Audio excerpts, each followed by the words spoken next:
Okay, hi. So last week in our music portion, we talked about lyric, and we had a opportunity to interview Jeremiah. It sounds funny to say it that way.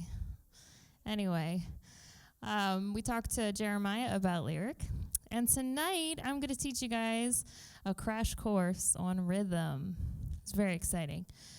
So all music has rhythm. I like to think of rhythm as parameters or like fencing or guardrails. A good way to demonstrate rhythm would be, how about a major highway with a speed limit, all right? So the speed limit is 60. And you can get pulled over for going too slow, right? Because then you're impeding traffic. And you can get pulled over for going too fast because then you're speeding. There's like a 10 miles per hour where you can fall into, right? And it's safe. You're keeping pace. That's kind of rhythm. Rhythm gives us parameters, a speed limit. Like we have to follow it in music or else it's chaos. So rhythm is decided by the composer of the song. And they decide how fast or how slow the song's going to be. That's called tempo. And what kind of meter the song is going to be in. That's what musicians refer to as the time signature. So let's start with tempo. First, Bill, can you get the tempos? Thank you. It's beautiful. This is tempo, all right? So, for example, a tempo in a song can be really slow, and I brought a metronome, which a metronome is something that keeps a steady beat for you if you are a musician. So, I'm going to start at the bottom. This is grave, which is slow and solemn. That's how slow it is. Oh, it's so slow. Okay, so as a violinist, whenever I see the tempo marking grave, I want to die. Because I literally would rather be in the grave than play that song. It's true. It is so slow. Thank you. Oh, by the way, this is Matt. Can you, sorry. I should have introduced him to you. I'm very excited for this. Okay. Then there's, actually, can you just give me an example of a slow?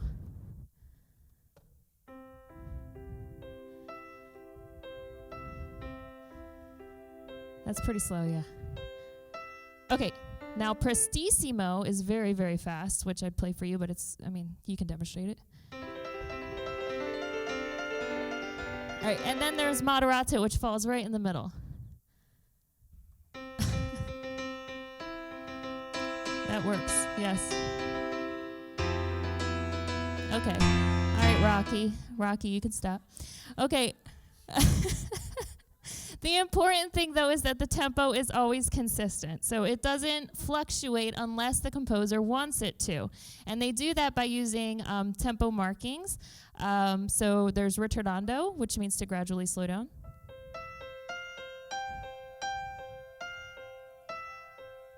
There's a tempo, which is back to the original tempo. There's fermata, which means to hold indefinitely. Yes, there you go. So those things can slow or stop a tempo. A metronome, like I said earlier, helps us keep perfect tempo for those learning to play music. Fun fact, if you guys have really good ears, you may have noticed on a Sunday morning you hear somebody on the stage going 1, 2, 3. I'm seeing lots of nods. The worship team uses a metronome. That's one of the reasons we use the earbuds to be able to put it in there. So anyway, a master musician doesn't really need a metronome. They're really good at just keeping it on their own, which is pretty awesome. So let's just real quick take what we've learned about tempo, all right? We're going to sing Amazing Grace. Can I get a D to G? Amaze. These are your starting notes, okay? Amaze. All right, we're going to sing Amazing Grace together. And I want you all to pick a tempo in your head. You're either going to go really fast, really slow, in the middle, or somewhere in this bracket, okay? And don't do like the herd mentality where you hear someone really loud and you're like, oh, I'll just sing what they're doing. Stick to your tempo, all right? Can we do it? Here we go. Ready? And amazing grace, how sweet the sound that saves a wretch like me. Okay, you could stop. Pure chaos, right? It's like when we sing happy birthday at a party and no one knows what to do. Yes. Okay, so now let's set a tempo that we're all going to follow. That's perfect. Ready? Here we go. 1, 2, 3. Amazing grace, how sweet the sound. That's perfect. All right, good. So you get the demonstration. Tempo is important. It is important for everybody who is playing that song to be following the same tempo. Otherwise, the song makes no sense. Okay, so now that's tempo. Let's move on to time signature. Time signature slide. There it is. All right. So this denotes how many beats will fall into a measure of music to be consistently repeated throughout pending a time signature change. So this also keeps everyone together. So let me just demonstrate a few meters. Let's start with 2-2. So this little light of mine is in 2-2. 1, 2, 1, 2, 1, 2, 1, 2, 1, 2, 1, 2. Perfect. Now Amazing Grace is in 3-4, which we just did. Can we do that? 1, 2, 3. 1, 2, 3. 1, 2, 3. Beautiful. That's good too. 4-4. What was your example for that? 4-4. Was that the? I raise a hallelujah. Oh yeah, that's what it was. You're right. Yeah. 1, 2, 3, 4. 1, 2, 3, 4. Good. How about cut time? Oh yeah, cut time. Only King Forever is like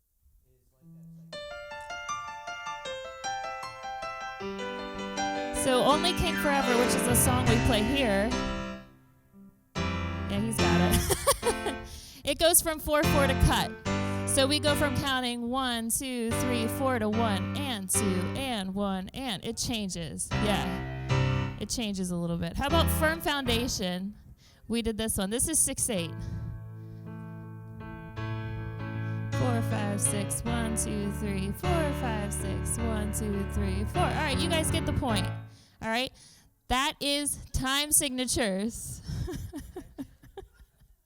All right, then inside of tempo and time signatures, you have notes and rests. All right, so these are units of sound or units of silence to be observed by the musician, and they must fit into the time signature. So you can't have 5 quarter notes in a time signature that allows you to only have 4. All right, so you got to make sure they fit. So right here is a slide of notes. So this is really math. If you guys have a quick eye, it's fractions, right? This is kind of how we subdivide beats into measures. So that's just for you to look at for a second. Let's show the rest slide. There it is. So this is its equivalent in rest form. So this is what we see on music when we play, but you have to observe them. So the importance of getting the rhythm right is because it sets the tone of the song. So rhythm is where we can see style. So for example, a waltz, all right? If you guys hear the term waltz, it's always something in 6-8. 1, 2, 3, 4, 5, 6. 1, 2, 3, 4, 5, 6. That's a waltz. All right, you're good. I do too. How about a march in 4/4? 1, 2, 3, 4. 1, 2, 3, 4. 1. That's good. I like it. This is all off the top of his head, by the way. Isn't that impressive? I don't understand. Anyway, all right, how about syncopation? Can evoke images of culture.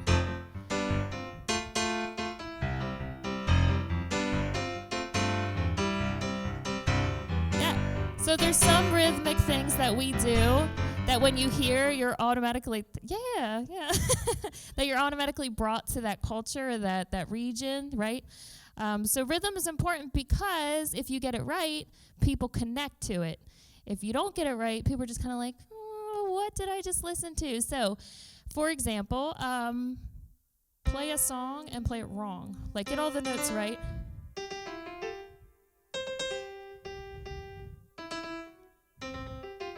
Yeah, so all the notes were right, but the rhythm was wrong. Now let's fix it. There you go. Right? Now you identify it, right? All right, so this is the importance of rhythm. Okay, so on violin, one of the biggest things I ever learned was that just as I had to be articulate in where the notes were and how to play the notes, I had to take the same, I had to take care to also observe the rests. And a rest speaks, in a sense, louder than a note. Now, this is just made up, but like, it makes sense in my head. Because it's silent. So if you mess up a rest, people notice. Like if you have 3 beats of rests and then you come in, but you come in on beat 2 instead of beat 3 where you're supposed to come in, people are like, "Ooh, she came in early." Especially if you're in an orchestra and you're the only one playing and the rest of your section's looking at you like, you're wrong. You know? So it's important to observe the rest. So can we demonstrate it this way? A rest also allows you... Yep. What fear? No, keep going. Okay. A rest also allows you to get out of the way so that another instrument or person or soloist or whoever it is gets their chance to have their part. All right. So if you're not observing your rest, you're stepping on their part. So go ahead and demonstrate this to me. Like, find something. Is this my fear doesn't stand a chance? No, but we're getting there. Oh, this is where Bleed the pedal. bleeding everything together. Yes. I thought you said I do this all the time. No.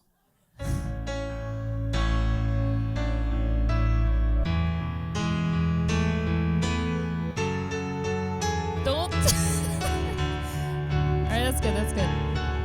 Yeah. So if you, That bothered you, didn't it? a little bit. So the So I don't know if you noticed, but underneath the whole thing, he just kept his foot down on the pedal, and it made all those notes just start.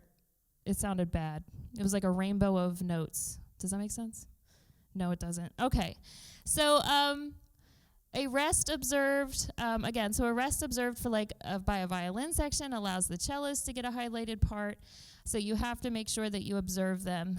One of the things that I've learned over the years of being a worship musician is that the hardest thing for a worship team is when not to play, all right? Because we like to think, ooh, God created me to play the drums, so I'm really good at the drums, so I'm going to play the drums whenever I get a chance to play the drums. So, you know, I'm sure we've all been in situations where someone's playing and you're like, it's a little too loud for that part, you know? But, we all do it. So one of the things we have to keep in mind is what I'm doing or contributing, is it adding to it or is it taking away from, the song? So either you have to think to yourself, do I need to simplify? Do I just need to stop playing? So a good example of this is the song Stand in Your Love that we do here.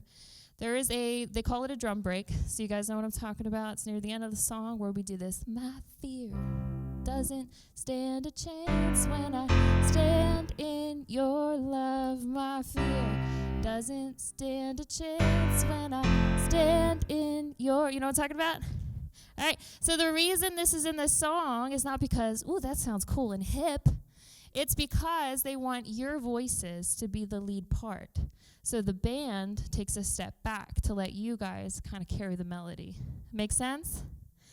That's all I got for tonight. Can we thank Matt for his awesome talent? Well, actually, thank the Lord for the gift he gave Matt. If Jeremiah was here, that's what he'd tell me to say. All right, great. Do you want to... Should I break, or you want to come? Are you going to come up? Okay, well, we're going to take... We're going to take a two... Wait, I have one question. Oh, my gosh. What is this for? Well, I was going to use it... Oh, my gosh, I forgot to clap. Okay. Really quick, Bill, I'm so sorry. I forgot to put this in my notes. The song I'm teaching you guys over the next 6 weeks is this song, Song of My Soul by Phil Wickham. And I want you to notice all the way to the left, this is the title page of what a musician would see. You see 4/4, which means 4 beats per measure, the quarter note gets the beat, and the tempo marking is at 77, so that's probably it's around the moderato marking, actually. Go ahead and move to the next slide. So when we looked at the lyrics last week, we looked at just the lyrics. This is actually the rhythm of it which I ran out of time to tell you tonight, but next week when we learn the melody, you'll see the rhythm. So we'll pull the slide back up so you'll be able to learn both at the same time. Play on the word hymn, obviously, because we're talking about the similarities between how music is composed and how God, if we let him, and there's a big conditional clause in there when we say if we will let him, how God can compose worship from our life. And what we did last week is we talked about the concept of lyric. We started with the notion, and every week, if you haven't gotten this yet, we're only on week 2, so stick with us on this. What Brooke is doing in the beginning segments is she's kind of showing you kind of the components of how music ultimately gets composed. And what we're saying is that the reason that when you look at the scriptures, that worship in the scriptures is not limited to music, but God certainly has an incredible heart for it because of all of the different, not just the actual calls to song in the scriptures, but also just the allusions and the metaphors where God talks about singing him a new song. And we said that what God will ultimately do is that he will compose out of our life a worship hymn to him if we will surrender and let him, and that a lot of what you see and when it comes to composing music is similar to how God can compose our life if we kind of understand it. And the goal of this class is not just to make clever parallels, but hopefully it gets us to better understand what it means to surrender and to worship God and to let our life be this song, metaphorically speaking, that others get to hear and understand the Lord through us as well. And so we're making these connections. Last week, we talked about the lyric. Jeremiah was here with Brooke. Jeremiah, lyricist, is that a fair?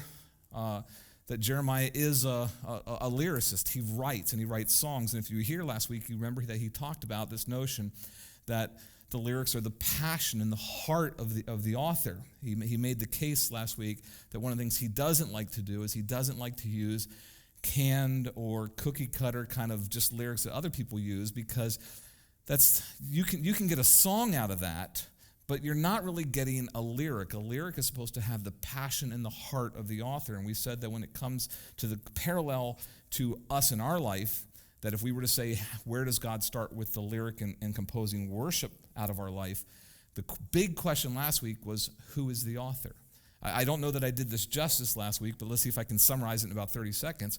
There's a big difference between God being the author of your life versus you being the author of your life and just giving God credit or footnotes in certain places.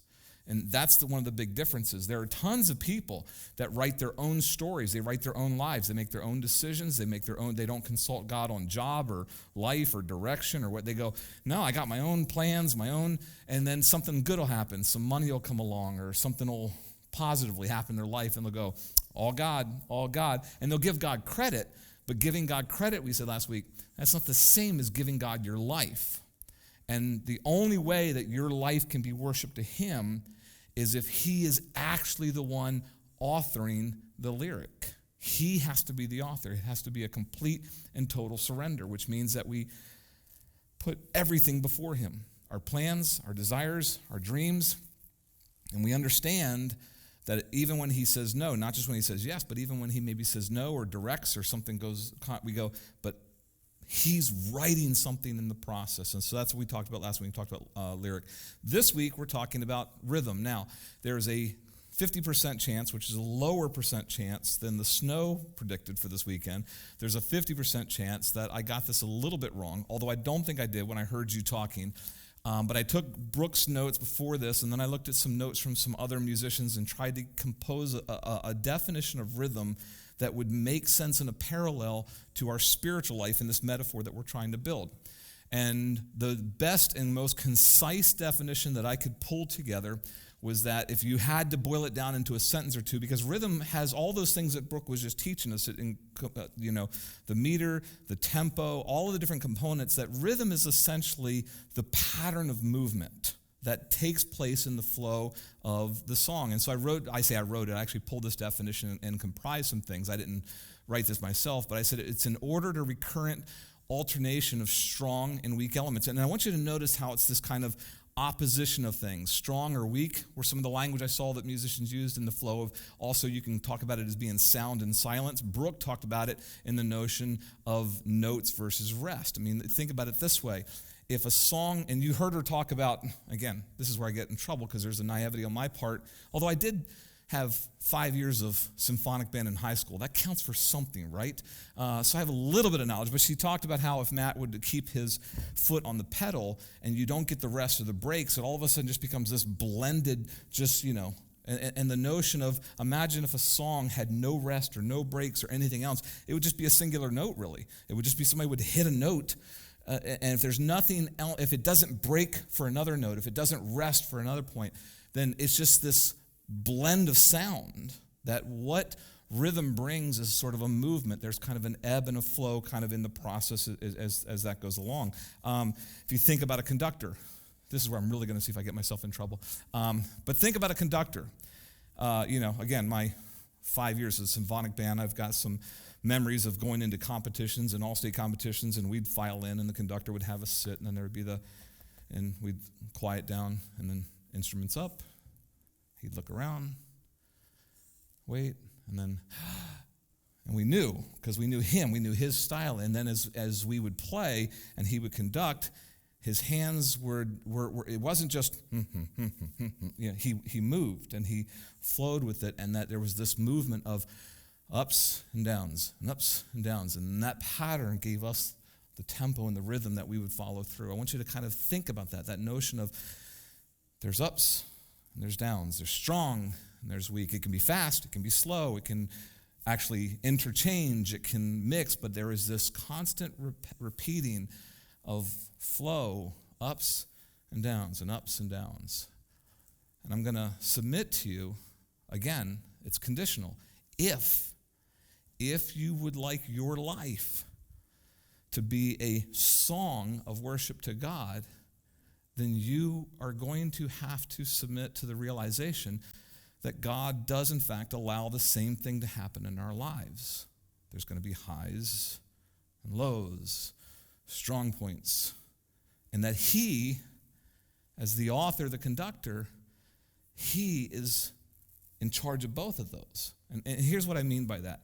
There's a blind spot that I think that we have sometimes as Christians, and it's a naive blind spot. It's not something that we intentionally do. It's not like an affront to God, but there's a blind spot that we have where we have a tendency to interpret God's goodness and God's blessings only in relationship to the high notes in our life. We think of God as being good. If I were to say this phrase, God is good, all the God is. We've all heard, we've all know that play back and forth. Churches do it all the time. We go, God's good, God's good, God's good. He's never bad, he's never bad, he's never bad. And of course he's not. But then we talk about phrases, or we know verses like James 1:17. Every good and perfect gift is from above. And so we go, God is good, and God is good, and God is good. And that's how we ultimately think about it. And of course he is. I'm not about to throw some kind of like twist in all this. But the issue is that we have a tendency to pair God's goodness with just the material or security or the success or the strong points in our life. I mean, think about this. When you would say, or you would hear somebody talk about, oh man, God just blessed me. God just blessed me. They rarely follow that up with, yep, my car just blew up.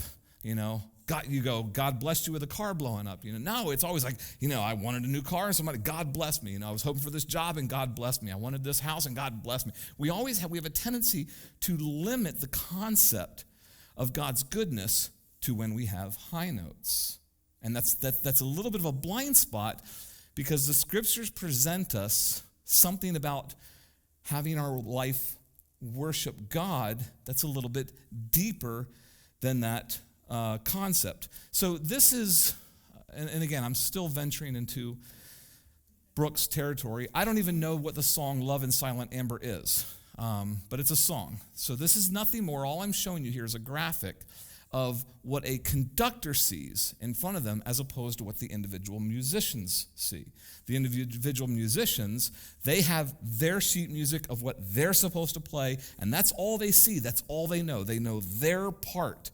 And they're looking to the conductor, and the conductor is taking care of the entirety of the point. Now, there's other elements that I'm giving foreshadowing to, but I don't want to go too deep into it, because other components of composing a song is all about the importance of the melody, and then later in this course, we're going to talk about the ultimate, Jesus is composing the score. But the key thing about tonight is that, and you probably can't see it, but on the left-hand side, you can see there's the different parts. It's alto 1, alto 2, tenor 1, tenor 2, the bass, the trumpet 1, trumpet 2, trumpet 3, trumpet 4, trombone 1. That was me in high school, right there, baby. Yes, I was a trombone player. All-state, first chair, first trombone, all-state band, 10th grade.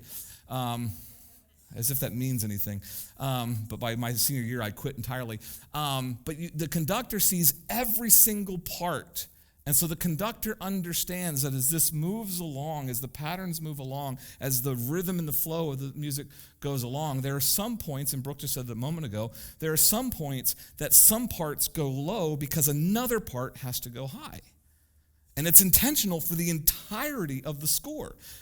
If you're truly interested in being a good musician, if you want the overall score to sound good, then you can't go into band going, I want my part to be all loud, all the time, every time. I'm never going to rest. I'm never going to slow down. I'm never going to be quiet. No conductor's going to allow that. There are times that the conductor goes, this side comes down, that side goes up. And my point is that the blind spot that we have in the spiritual metaphor as we make this connection is that we sometimes forget. This is my challenge, and if it's not you, just let this go by. But all of us do it, myself included.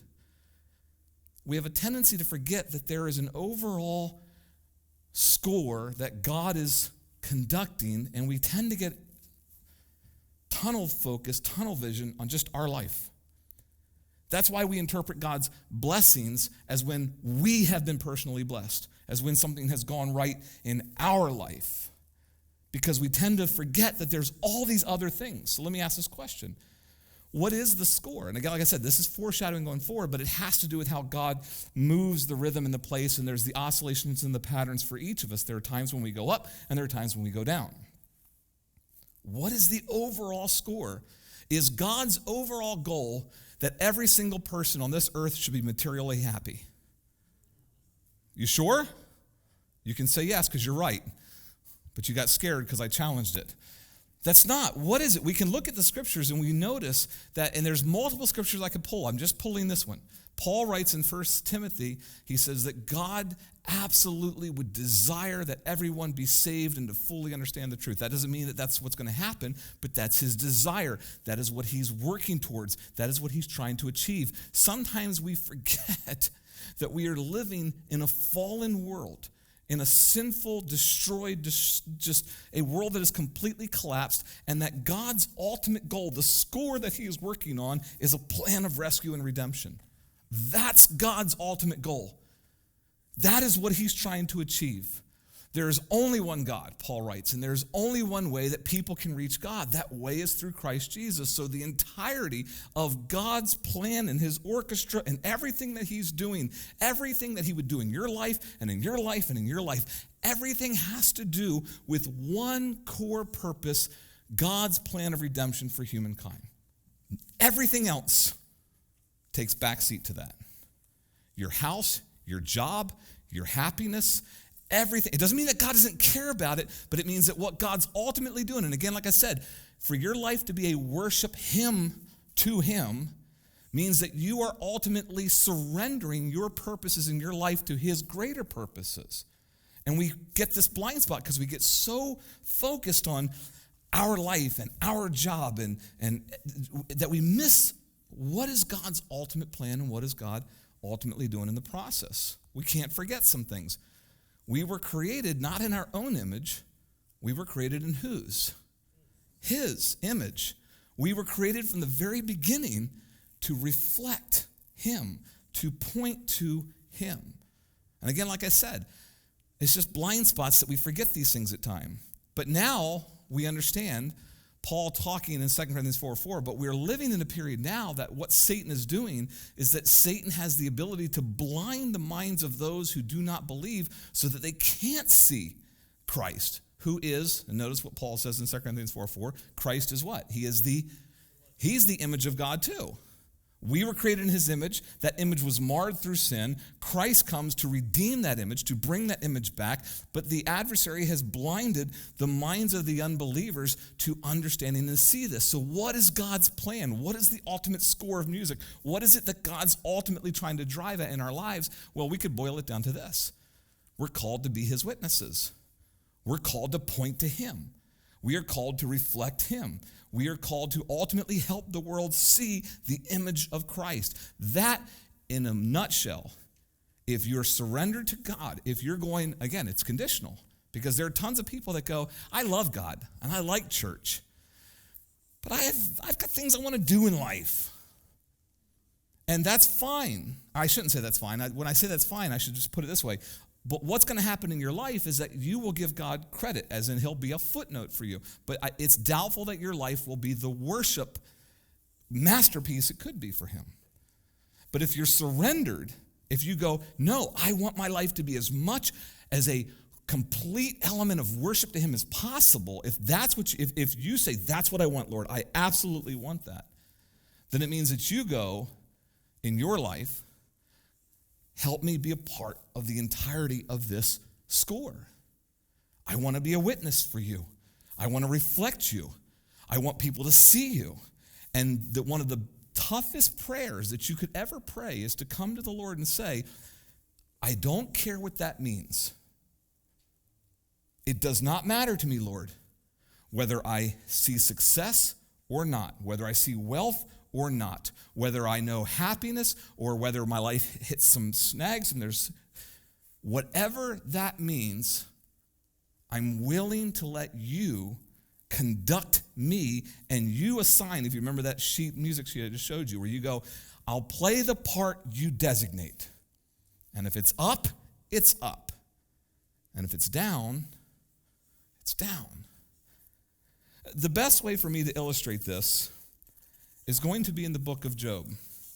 I put up here that I skipped over this briefly, but over the course of church history, this concept of understanding what man's role is supposed to be on this earth, about not his pursuing his own pleasures, is that you can reach back through early church history and you'll find things like the Westminster Shorter Catechism where they sought to define this thing, where they said, what's the chief end of man? And they said, it's to glorify God. That's what it is. The blind spot is where we begin to think God's purpose is to make me happy. And it's not. Don't get me wrong. God revels in our happiness. But happiness, how God defines it and how we have it, that's not his ultimate end. And we get it inverted. Our chief end is to glorify God. And so the best way to illustrate this, I'll skip over that, is I wanted to look at the book of Job tonight. Ultimately, we're going to end up back in the New Testament, but I wanted to start in the book of Job because I think that, at least from a metaphorical standpoint of us understanding this concept of how to fully worship God, we have to accept both elements of rhythm. In order for rhythm to work, you cannot just have the high. You cannot just have one single note. You have to have the lows. You have to have the rest. You can't just have sound. You have to have silence. You can't just have crescendo. You have to also have the decrease as well. In order for rhythm to work, in order for there to be movement, there has to be this constant oscillation in your life. And ultimate worship is about fully accepting God, glorifying him, and trusting him in both, not just the top. You with me? And the way that Job works is for us to understand first and foremost how it's structured. We don't know who the author is.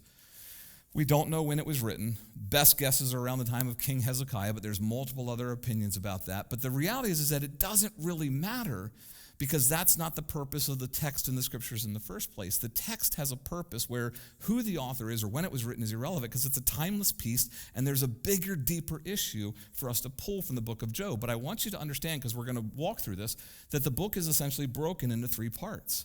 At the beginning is the prologue. And in the prologue, we are given scenes from heaven that Job himself is not made privy to. And he's never actually given insight into that. And then we see some things happen to Job at the beginning of it. And then there is a massive, long, tedious,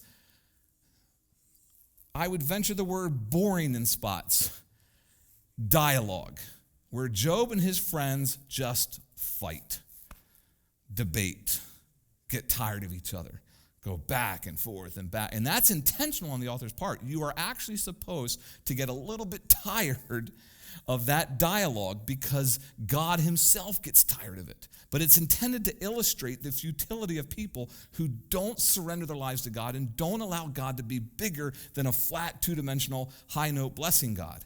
You're supposed to get a little bit irritated by it. And then in the epilogue, it's all kind of concluded. And I want to walk through this just kind of to illustrate for you how maybe you could change your perspective on who God is and how worship can increase. It opens this way. There was a man in the land of Uz whose name was Job. And that man was blameless and upright. He feared God, turned from evil. Starts out great. That's awesome. He had 7 sons. 3 daughters were born to him. His possessions included 7,000 sheep, 3,000 camels, 500 yoke of oxen, 500 female donkeys. In addition, he had a very great household, and so he was the greatest of all the people in the East. Now, because this is written at a time and period so far removed from us, I don't know that you get what the author's trying to say, because to us, camels, we don't really place any values on camels in Berlin, at least not that I know of. We don't really place any value on 7,000 sheep. We might like a couple of sheep, and we go, but 7,000? So when it's written like this, I don't know that you get what the author. So let me bring the Hebrew forward. There was actually a photographer back then who took photos of Job's house. And I want to show you what Job's house looked like. So this is Job's house. Some of you are going, there really was? This is Job's house. This is what the author is trying to convey. This is just the opening courtyard to the front gate of Job's house. And then you drive into Job's house, and here's one of the setting areas that opens out to the luxurious pool on the hundreds upon hundreds of acres of land that he owns. Anybody want to live here? This is just one of the 30 bedrooms in the home, in beautiful climate and weather where you can have the doors open and there's not flies and mosquitoes like we have here in July. There's no humidity. It's just beautiful homestead. And of course, remember how much livestock he had? So he's got stables galore, on the property. And it's just the wealth involved in this. And of course, Job had a movie theater. I don't know if you knew that. It's hidden inside of some of the Hebrew language there. And this is his wine cellar, just this homestead. Now, for those of you that actually need the clarification, this isn't actually Job's home, but this is an actual home, and it's available today. This is a real home that is available in Woodside, California. The listing price, I kid you not, is $38,900,000. So if any of you need to pick this up, some of you are going to go to Walmart tonight to get toilet paper and milk, but maybe a couple of you go, I'm picking that up because $38 million is nothing to you. But that's the point of the author's text. Job was beyond happy. I mean, who wouldn't be with a home like that? Imagine being able to afford a $38 million home without batting an eye. Anybody want that kind of money? Oh, come on. Just a little bit? I do. I mean, granted, I know that there's danger in having kind of wealth and having that attack with God, but if somebody came to me and said, I'll give that to you, I wouldn't go immediately no. I'd go, there's a lot of things I could do for God with a house like that. We could host a small group in a house like that. I would have people over if I had a house like that. I would have people over because I could be in one end and they could be in another, and we'd never see each other. I'd be like, you came to the house? That's great. There's a point in which I'm pointing all this. And here's what you need to understand. The text makes clear for us that Job did not get this on his own. Job was not just a successful businessman that just did really well. And he didn't just give God credit for it. No, this was the result of God's favor in his life. We know that because the text tells us.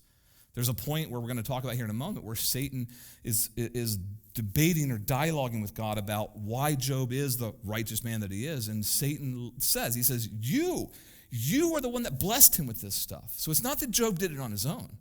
Matter of fact, at the end of the text, in the epilogue, it says in Job 42 that God blessed the second part of Job's life more than he blessed the first part. So everything you just saw in that opening chapter, verse 1 of chapter 1, of all the stuff he had, God gave him that favor. God blessed him with those elements. And again, to live in a home like that, to not be concerned about a mortgage, to have that kind of wealth, I mean, again, I know that there's dangers with wealth and acquisition of things, but at the same time, to not have to worry about bills or finances or not have the stresses of those things and to just go, yeah, that's where I live. That's where I wake up in the morning. And that leads to the dialogue, not the dialogue, it leads to what takes place here in the prologue, is that the text tells us that God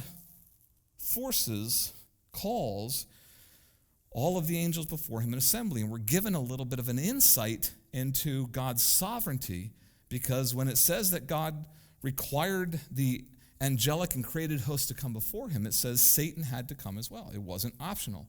Satan wasn't allowed to sit it out. He had to show up. He was required to. And you get a little picture of God's sovereignty, of how God's in control of things. And he calls all of them before, and he says to Satan, he says, so where have you been? Again, God knows, but he's forcing, you're seeing in the text that Satan is not allowed the free reign that sometimes we think he is allowed. He's forced to answer to God, here's where I've been. He's roaming, he says, I'm going throughout the earth. And then the text does this. It says that God said to Satan, hey, you seen Job lately? It doesn't say that Satan came and said to God, hey, so there's this guy Job. No, God introduces Job. God brings it up. God starts the conversation. And I want you to catch this, because I'm going to force you tonight to wrestle with something when it comes to an understanding of God's goodness and God's grace and God's sovereignty. It's God that says to Satan, hey, have you considered this guy? There's no one like him. Blameless, upright. I mean, this dude fears me. This guy honors me. This guy worships me. And Satan comes back instantly. And Satan comes back and says, of course he does. Have you seen his house? Who wouldn't worship you? You've given him everything he could ever hope for. He's got family. He's got health. He's got a $38 million house. He's got cattle, horses, businesses. What does Job not have? Of course, Job loves you, because you have given him everything. Job doesn't love you. Job loves what you give him. Now, Job expresses that as love to you, but the reality is that Job just likes the fact that you give that stuff to him. And as long as Job can wake up in that bed and walk out on that terrace and jump into that pool and drink that wine, Job will raise his hand every Sunday morning, and go, God is good. He's blessed me. But take it away. Take that stuff away, and you'll see. Man worships you because you give him stuff, because you bless. That's the accusation that Satan brings. He challenges God that we as humanity, that we as humans really only love God when things are good. We really only worship God when the going is good. But take it away, and there's a problem. Remove that stuff, and there's an issue. And so what happens is that God goes, and I'm shortening the story in the brevity of time because it's a very long book, but God essentially goes, all right, go ahead. Take it.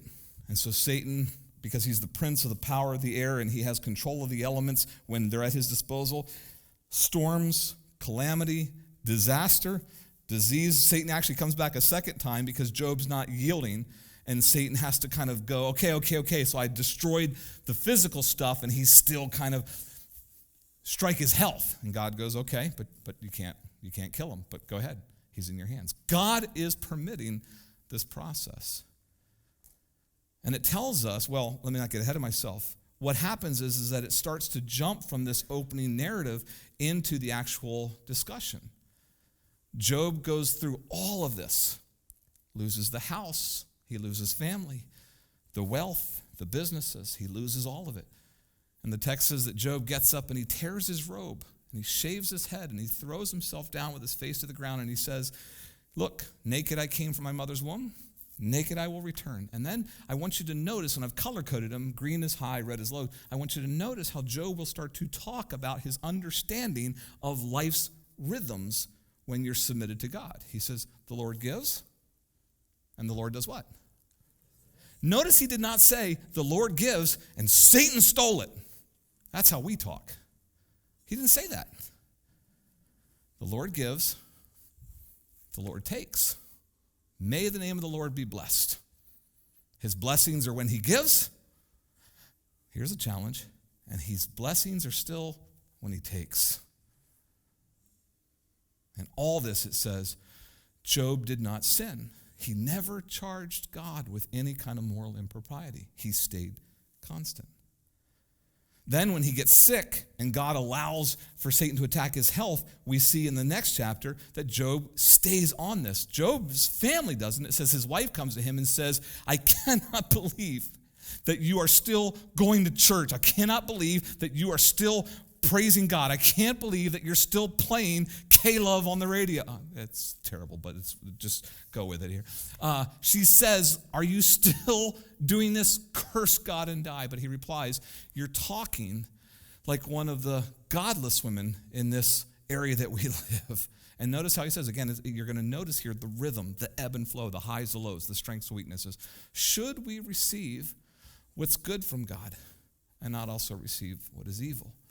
Now, just a quick pause, because I could go off into a 15-minute explanation on why he uses the word evil, but I can't do that tonight, and we don't want to go down the rabbit trail. Suffice to say that if you really want to go into it, we taught a course a year or two ago called Explaining Evil, where what we're doing here is that he's not saying that God sends the demonic. He's saying that evil is that there's the opposing parts of where God comes in close and blesses and surrounds with a hedge of protection, and there's when God absents himself and allows other things and calamity and stuff to hit us for a purpose. And so when he says it, he's saying, do we get just good? And that single question in the text is a question that you are intended to deal with personally. You have to answer that for yourself. Don't just read it and go on. Don't just go, oh, this is an interesting story. Do not be a passive reader in the text. Job is asking a question, and the Spirit of God has put it into the text because we are supposed to answer it too. Are we only supposed to get good from God and not also what's not good? And again, the text reinforces this. Job was not sinning in any of this process. You're starting to get a picture.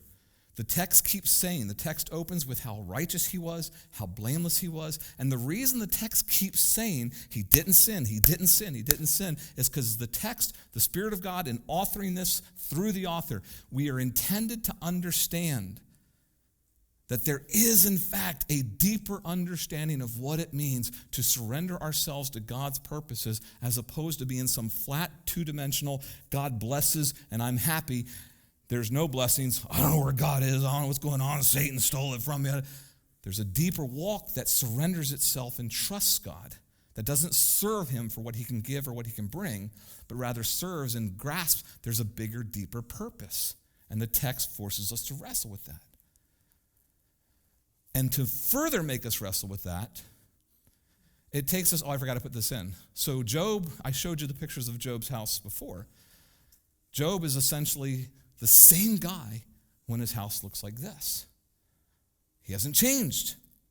When everything was great and Satan said that's the only reason he loves you, God said, okay. And so hurricane, tornado, tsunami comes through and destroys it, and Job goes, God hasn't changed for me. My understanding of God hasn't changed. May he be blessed. He gives, he takes. There's strong points, there's low points. There is a rhythm in life, and I may not know what the conductor is fully doing because only the conductor has the full of the score, but if this is where the conductor says, you decrease, You go silent. If this is my point in then I surrender. I submit to that. Don't know why, but I do. And what the text does is it introduces his friend. Oh, I totally forgot.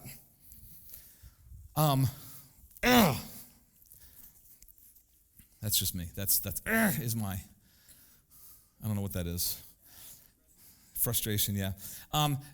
My point in it was this concept that love is ultimately about the rhythm, that love is about the constancy, that Satan's charge was that Job only loved God because of high points. And when you begin to see that Job is illustrating that real worship of God, true love of God, is the notion that it doesn't matter if there's highs or lows, there's a constancy. And all I was illustrating here was that is exactly how is illustrated. You see rhythm, pattern in even marriage vows. We say, I, so-and-so, take you to be my wedded wife or husband, to have and hold from this day forward. And notice how it gets inserted, the rhythm, the ebbs and the flows. For better, for worse. For richer, for poorer. Health, sickness. We go, that's love. Imagine if you were at a wedding and the person said, I take you to be my wife, to have and to hold from this day forward, for better, for richer, for health. Anything else, I'm out. You'd be like, did I just hear what he just, I'm in it for the good stuff, but if it goes south, But the reality is that that's what a lot of people do. They'll say these words at wedding day, but then when things get rough, things get tough, things get hard, they go, I'm out. We fell out of love. You didn't fall out of love. You never had it in the first place. Love is the constancy that understands that I don't care if it's high. I don't care if it's low. I'm not in this for the benefits, and I'm also not going to bail because of the hard times. I'm in it just because I love you. And that's what Job, the same kind of oscillation, you saw it in Job's language. He gives, he takes away. Should I only take the good and not? No, I'm going to stay constant in the process. Job's friends come in the second part. And his friends come in, and they start this debate. His friends show up, and his friends are put into the story to illustrate the blind spot that I talked to you about just a moment ago. His friends show up, and they have that same kind of flat, two-dimensional concept of God where God blesses. God's good. God's good all the time. All the time, God's good. He's always good. God's never bad. God never does bad stuff. God never would introduce hardship in our life because God wants us to be happy. God never, ever, ever, ever brings hardship or He doesn't. If you have that in your life, then something's going on. Maybe Satan broke in, or maybe you sinned, or maybe there's something you need to confess. Maybe you're not following God. Maybe you're not. But God's good. So don't ever, ever attribute bad to God because He's good, and good means happiness. That's how Job's friends think. I'm just using one passage to illustrate what is almost 30 chapters of this. One of Job's friends says, Job, hey buddy, let me ask you a question. Who, being innocent, perishes? Nobody, right? And where, Job, have you ever seen upright people destroyed? Job, you haven't. The upright are not destroyed, and the innocent don't perish. Even as I have seen, what people who plow iniquity and those who sow trouble, they reap the same. And you have to invert that to hear what he just said. He just said, people who are reaping iniquity, they probably sowed that somewhere. So what his friends are insinuating is, Job, just confess. Dude, you lost your houses and your family, and your homes were destroyed, and your health is in question. Job, you're at death's door, and you're going to lay there and claim that you didn't deserve this? You've done something, and they're arguing that because they have such a flat, two-dimensional comprehension of God. God only does good, and good is interpreted as health and blessing is interpreted as material prosperity and success. And so if anything opposite happens, don't attribute that to God. That's on you. And that's it. You get 30 chapters where Job goes, I'm telling you guys,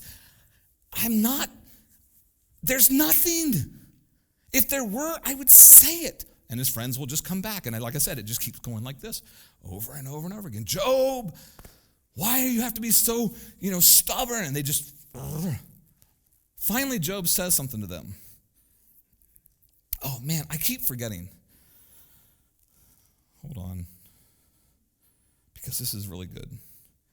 This kind of mindset, this mindset among the Hebrew people, this mindset among the Jewish people, you actually see it throughout Scripture in other places. It's not just isolated to the story. And you see it in the New Testament in the story where it says in John chapter 9, it says that Jesus was passing by and there was a man there that had been blind from birth.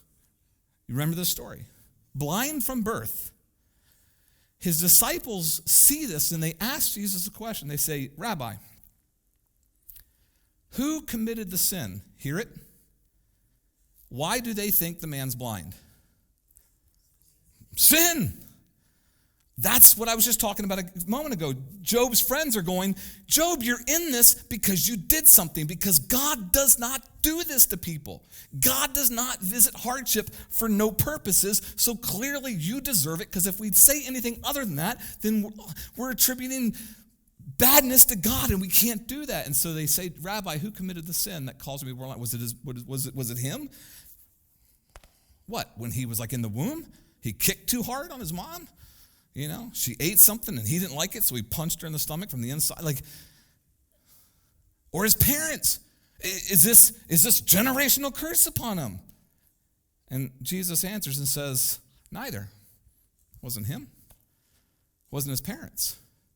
He was born blind because that's what God decided. You ever dealt with that passage before? You ever wrestled with this one? God decided that it was going to be this way so that the acts of God could be revealed through what's going to happen in his life. His life will start out, his rhythm is going to be low, and everybody else's might be great. But the reason God starts him out here is because there's going to be a point where God's going to go, and then I'm going to let everybody else, and that's going to reveal who I am. So God's sovereignty goes, he's being born blind. That's tough. But that's Jesus' statement. God made this decision because God's going to glorify himself through him. In the grand score, in the grand scheme of things, this man's life was going to account his part that he was going to play. The place, if he follows the conductor, would ultimately yield, as it says here, would ultimately allow God to be glorified through him. Can we say the same thing? Could you say to God, I will let you do anything you want in my life if it actually means you can be glorified to others? Whatever it is, I would surrender entirely. I don't need the material blessings. I don't need, whatever the case is. Could we say that? But you're seeing that mentality of a shallowness in thinking that goes, God only hits high notes. But there's a rhythm. There's a rhythm where God does high notes and low. Or there's the point where you play, but now you're to rest. And by rest, it goes down. And that worship goes, I don't care which one he chooses. I trust him. I love him. I will worship him, not on the basis of what I get, nor will I leave him for what I don't. Because I trust what he's doing. I don't know what he's doing, but I trust him, and that's the constancy in the process. Again, the score. Which part? The blind spot we have is to look at only our measure and go, so what's God doing for me? As opposed to going, what's my part in the overall grand scheme of things?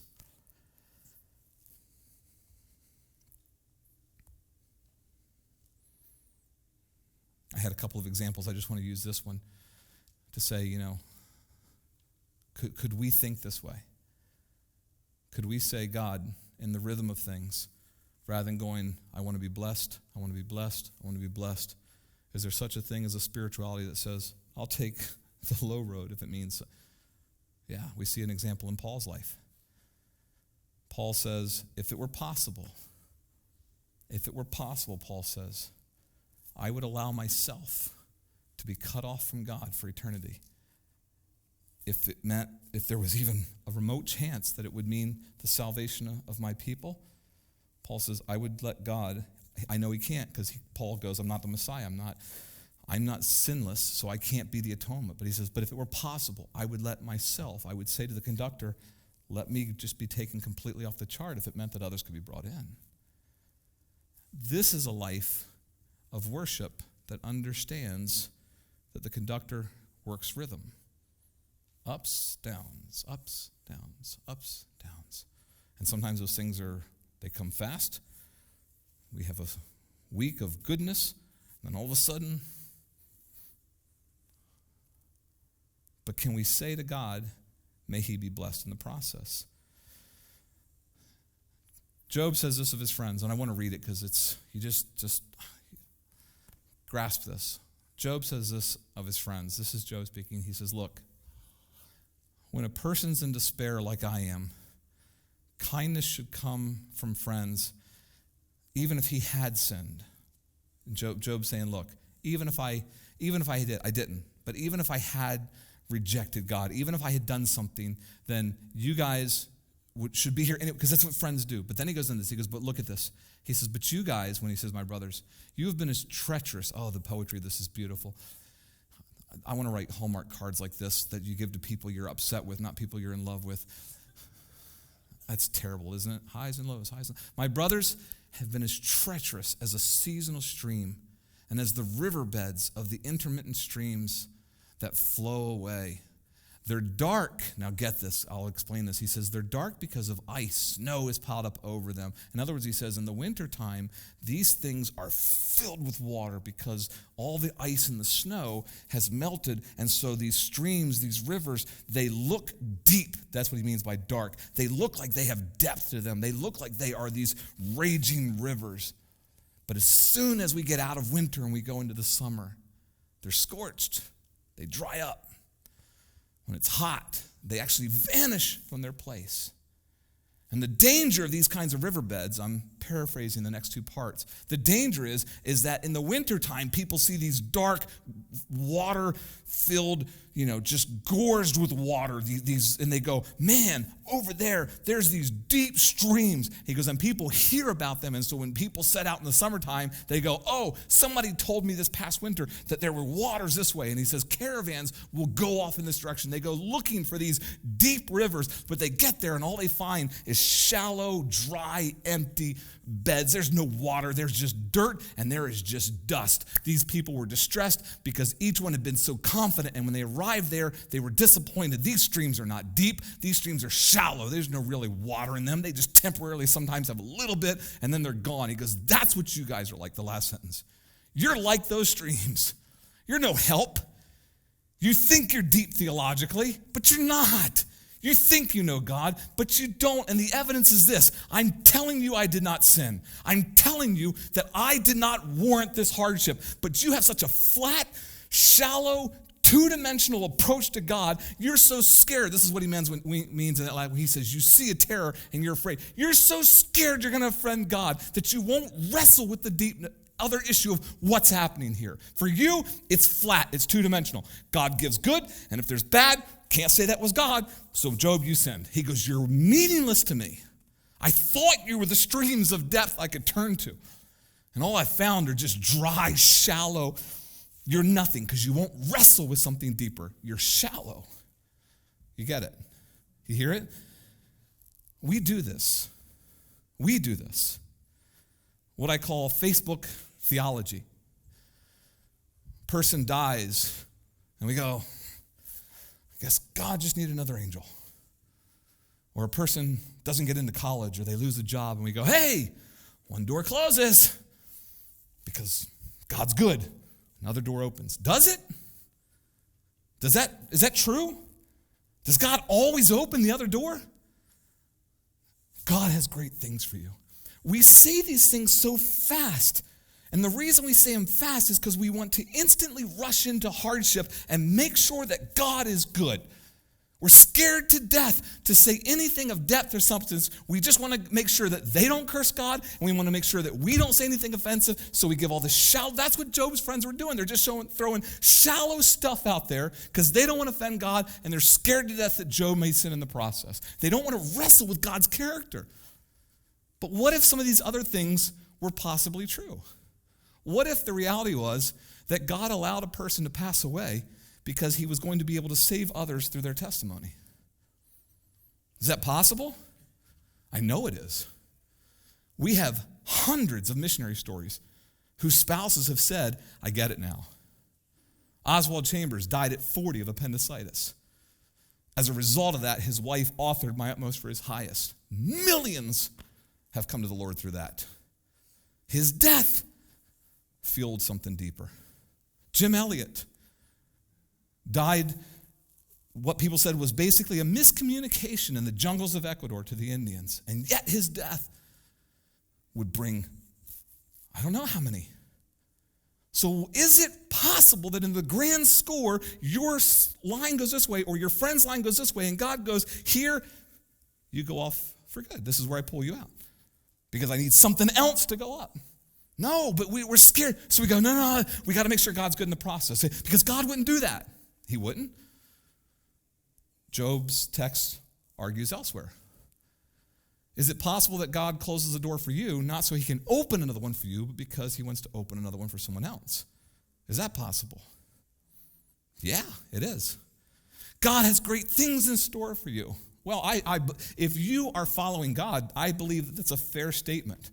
But remember this, Jesus qualified that great in God's terms may look like the least in earthly terms. That what is great to God, that what is first for God appears like it's last here. It looks like the least here. So what do we mean by great? Well, when someone says that to us today, God, we always interpret great as in, well, something good's going to happen. Well, in spiritual terms, something good is going to happen. But earthly, it may not look or feel good. You with me? There's a deeper process of wrestling and coming to understand that God is good both in the blessing, both in the highs, but also when he sends low.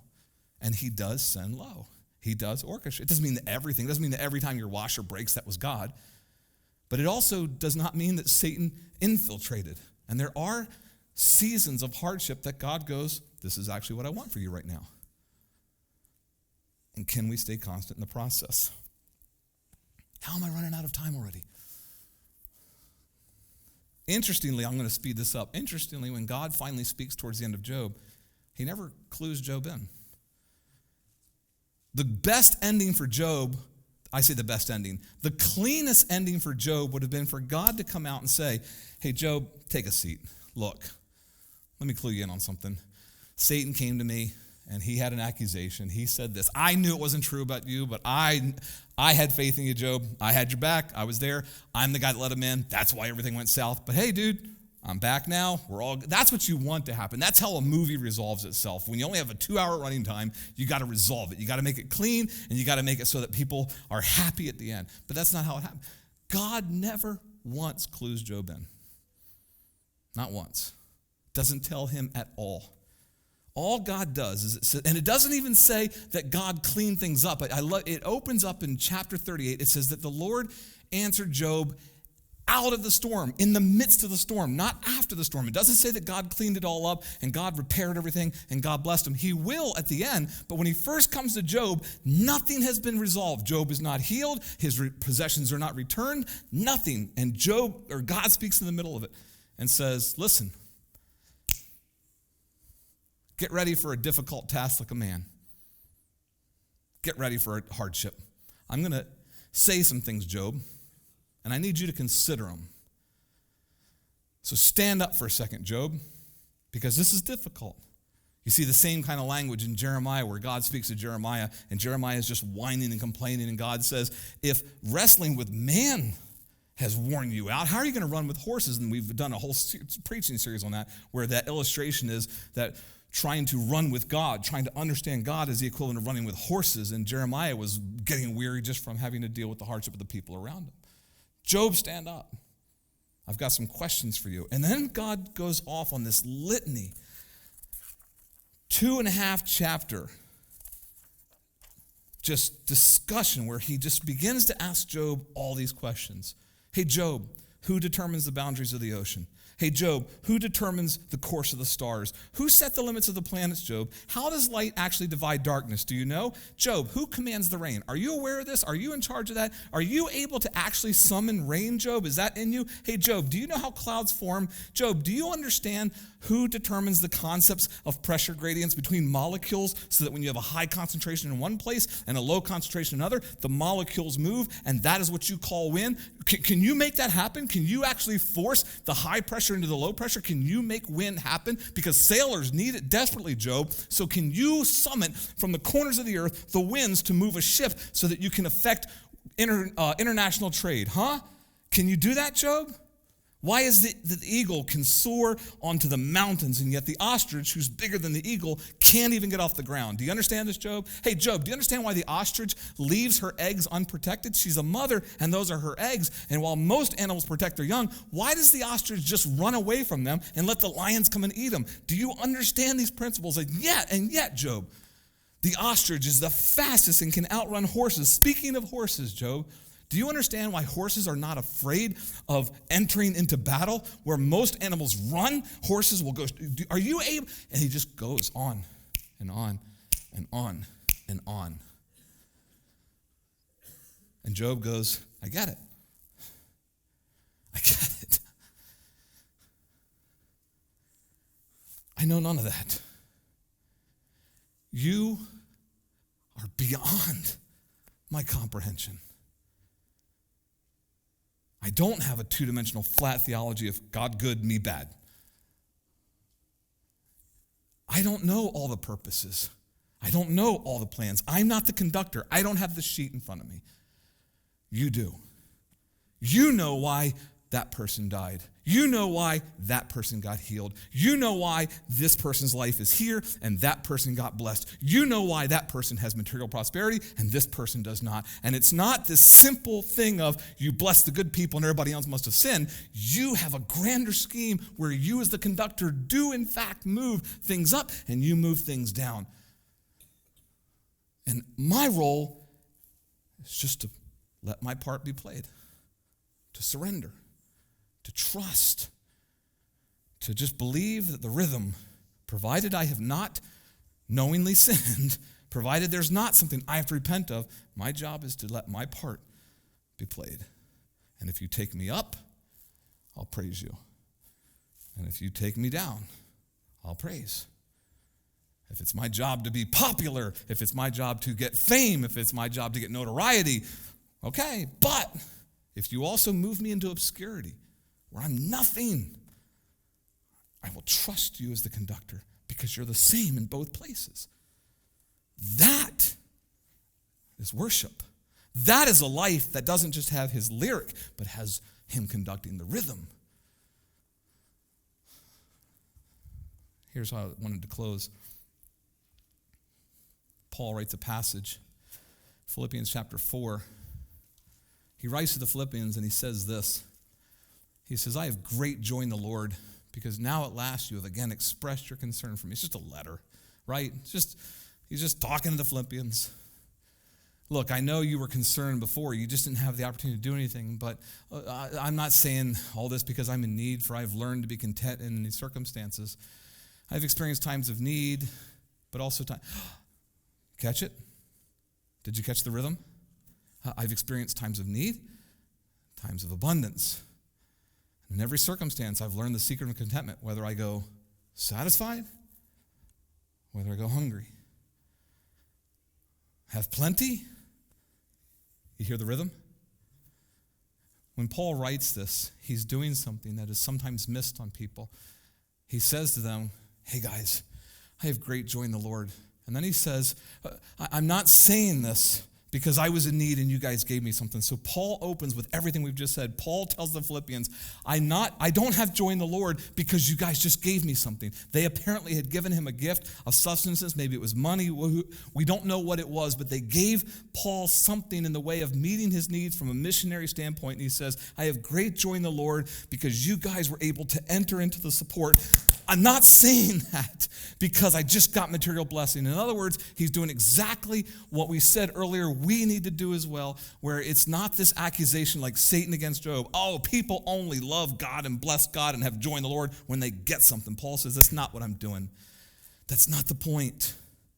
He immediately dismisses that notion. And then he says, I've learned to be content in any circumstances. And then he says a second time, I've learned the secret of contentment. And the reason this is important, just as a back element to it, is that this is a Greek culture in Philippi who were steeped in Stoicism. Stoicism was simply a belief, and I'm terribly overgeneralizing and watering this down, but Stoicism was a belief that taught that a person was supposed to be like a Vulcan. Nobody.